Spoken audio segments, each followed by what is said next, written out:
Candidate Roy Moore had sexual contact with an underage girl almost 40 years ago. Royal the nationally watched race. Other reports have surfaced that are taking the whole story into even more bizarre directions. On Thursday, The Washington Post reported allegations about an incident that allegedly took place in 1979 between then 32-year-old Moore and a 14-year-old girl. Now, a Twitter user identified as Doug Lewis, whose Twitter profile portrays him as a supporter of President Donald Trump and a Navy veteran, posted on the social media site that a family friend had contacted him regarding the situation. The unidentified woman reportedly told Lewis that a Washington Post reporter, identified only as Beth, had offered her a substantial sum of money to accuse the GOP candidate of wrongdoing. "A family friend who lives in Alabama just told my wife that a WAPO reporter named Beth offered her $1,000 to accuse Roy Moore," Lewis tweeted.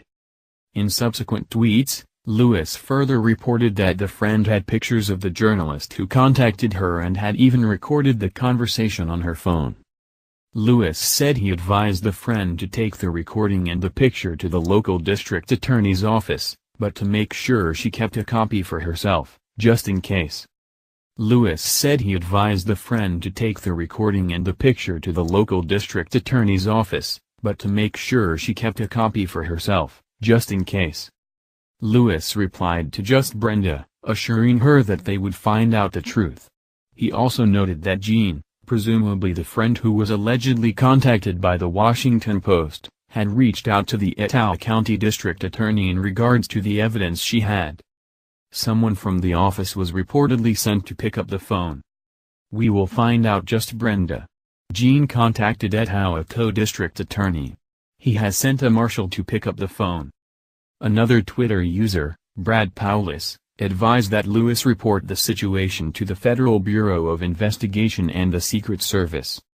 "We must point out that these allegations have not yet been substantiated, and might not be at all real.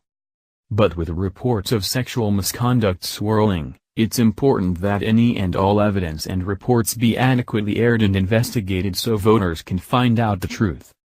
Moore has contended that the sexual accusations were unfounded. "These allegations are completely false and are a desperate political attack by the National Democrat Party and the Washington Post on this campaign," he said, according to Newsweek. After over 40 years of public service, if any of these allegations were true, they surely would have been made public long before now. With the Alabama special election coming up on December 12, Moore only has a few weeks to shut down these allegations and reassure conservative voters that he is the right choice to fill the vacant Senate seat left behind by former Senator and current Attorney General Jeff Sessions. Like and share this article on Facebook and Twitter and tell us what you think about this claim that a Washington Post reporter offered money for accusations against Republican Roy Moore. What do you think is the real truth behind the Roy Moore allegations? Scroll down to comment below.